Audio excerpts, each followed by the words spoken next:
Welcome back. In focus हैं साबिक governor Sindh Imran Ismail. Imran Ismail साहब, आपने देखा कि मुस्तकिल हुकूमत ये इशारे दे रही है कि आप अगर इमरान खान के बयानिए से अलहदगी इख्तियार करते हैं तो फिर बातचीत हो सकती है, मामलात आगे बढ़ सकते हैं, और -1 जिसे हम कहते हैं उसकी बातचीत है। You really think that can happen? I mean it can go to that extent?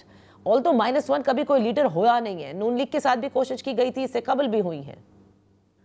ये हमेशा से कोशिशें होती रही हैं, लेकिन पाकिस्तान में -1 कभी भी नहीं हो सकता, इसलिए कि जो लीडर होता है ना पाकिस्तान में किसी सियासी जमात का, he is larger than life, larger than anything else. आप फॉर इंस्टेंस इमरान खान को ले लें, अगर इमरान खान को पीटीआई से आज निकाल भी दें और पीटीआई की तमाम लीडरशिप आप इमरान खान को माइनस करके पीटीआई चलाने की कोशिश करें, तो इमरान खान कल बीटीआई बना लेगा तो वो बीटीआई चलना शुरू हो जाएगी। तो वोट तो इमरान खान का है, ये लीडरशिप का थोड़ी है। आपका क्या ख्याल है, सलमान रकम राजा का वोट है वो इमरान खान का वोट काटेंगे? ये तो पॉसिबल नहीं होगा ना। तो लिहाजा वो पीटीआई तो माइनस हो ही गई। PTI does not exist any more. PTI में है क्या? वो तो खाली एक नाम ही रह गया।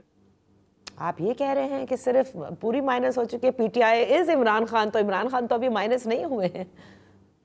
नहीं, मैं वही तो आपसे कह रहा हूँ कि वो देखें, ये पीटीआई जो है ना वो इटसेल्फ तो कुछ भी नहीं है। अगर आप इमरान खान को निकाल लें तो पीटीआई की सारी लीडरशिप को जमा कर लें, वो 4 वोट नहीं जीतते, 4 सीटें नहीं जीत सकते मिलके, अपनी सीटें निकाल सकते, उनकी हैसियत ही कोई नहीं है। तो पाकिस्तान में जैसे भुट्टो का था तो भुट्टो ही था सब कुछ, वो भुट्टो को माइनस नहीं कर सकते थे, बेनजीर भुट्टो को माइनस नहीं कर सकते।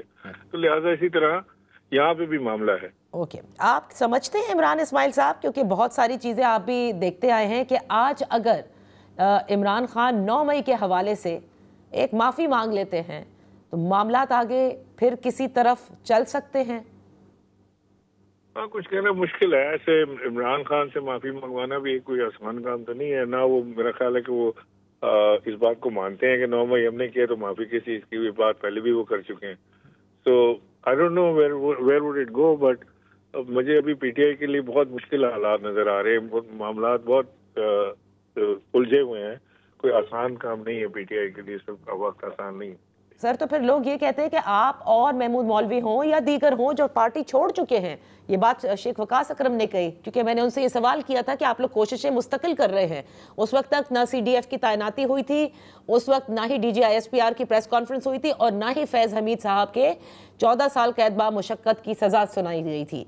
तो वो कहते हैं कि जिन्होंने पार्टी छोड़ दी खुद चले गए, या छोड़ दी या निकाल दिया गया या व्हाटएवर, और दूसरी पार्टी ने भी उनको एक्सेप्ट नहीं किया। आप उनकी क्या बात करते? They have nothing to do with PTI. So people are asking you, why are you so interested in PTI when you are not even part of it? ये शेख वकास अकरम हमें बताएंगे कि वो कौन है और हम कौन है, जो खुद दूसरी पार्टी छोड़ के आके हम भगोड़े की तरह अंदर केपी के हाउस के अंदर बैठा रहता है। उसे कहीं बाहर तो निकले ना। पीटीआई के जो मामला है कहीं बाहर नजर तो आए, किसी रैली में, किसी जलसे में, किसी जुलूस में कहते हैं बाहर आऊंगा तो अरेस्ट हो जाऊंगा। इनकी बातें ना करें, इसके ऊपर ये फजूल तरीन लीडरशिप है। ये कोई लीडरशिप है? इमरान इस्माइल साहब, आखिर में, क्योंकि मैंने मोहम्मद जुबैर साहब से भी, जाहिर है कि उस ज़माने के बहुत से एनेक्डोट्स जिसके वो विटनेस थे, पूछे। आप भी बहुत क्लोज थे इमरान खान साहब के, हुकूमत के भी। ऑल्दो यस, गवर्नर सिंध के तौर पर आप यहाँ भी थे, लेकिन इमरान खान साहब के उस क्लोज पूरे कैडर में थे। फैज़ हमीद साहब के साथ इंतहाई अच्छे ताल्लुकात थे इमरान खान के, और हुकूमत को चलाने में वो बाकायदा मदद फराहम करते थे। Is that true? That's absolutely true। बिल्कुल, इमरान खान के बड़े अच्छे ताल्लुकात थे फैज़ हमीद के साथ, और हुकूमत चलाने में मदद भी करते थे। इमरान खान खुद बरमला कई बार इस बात का इजहार भी कर चुके हैं। उनकी स्पीचेस और टीवी टॉक्स मौजूद हैं जिसके अंदर वो ये बात कहते रहे। बहुत बहुत शुक्रिया इमरान इस्माइल साहब for being with us on the show. इसी के साथ प्रोग्राम का वक्त ख़त्म होता है। फिर आपकी खिदमत में अगले हफ्ते हाजिर होंगे। इजाज़त दीजिए, अल्लाह हाफिज़।